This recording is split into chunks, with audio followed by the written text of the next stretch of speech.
വള്ളിക്കാട് കാറിടിച്ച് യുവാവ് മരിച്ച സംഭവത്തിൽ പ്രതി പിടിയിൽ. കടമേരി സ്വദേശി അബ്ദുൽ ലത്തീഫിനെയാണ് വടകര പോലീസ് കോഴിക്കോട് നിന്നും പിടികൂടിയത്. ഇയാളെ ഇന്നലെ രാത്രിയോടെയാണ് വടകരയിലെത്തിച്ചത്. ഈ മാസം 7-നായിരുന്നു വീട്ടിലേക്ക് റോഡരികിലൂടെ നടന്നു പോവുകയായിരുന്ന അമൽകൃഷ്ണയെ കാർ ഇടിച്ചു തെറിപ്പിച്ചത്. ശേഷം കാർ നിർത്താതെ പോവുകയായിരുന്നു.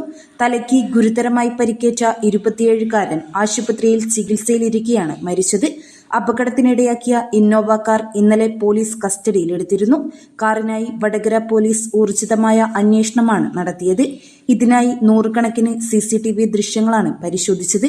ഉള്ളേരി സ്വദേശിയുടെ ഉടമസ്ഥതയിലുള്ളതാണ് കാർ. പ്രതിക്കായി പോലീസ് ലുക്കൌട്ട് സർക്കുലർ ഇറക്കിയിരുന്നു. News bureau media Vadakara.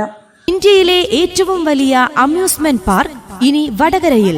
ദുബായിലും ചൈനയിലും തരംഗമായി മാറിയ സൂറൽ വെള്ളച്ചാട്ടം ഇനി വടകരയിലും. ഈ ഓണമഹോത്സവത്തിൽ വടകരയ്ക്ക് ഭംഗിയേകി മിഴിവേകി ഇതാ അതിഗംഭീരമായ ഒരു മേളയ്ക്ക് സമാരംഭം.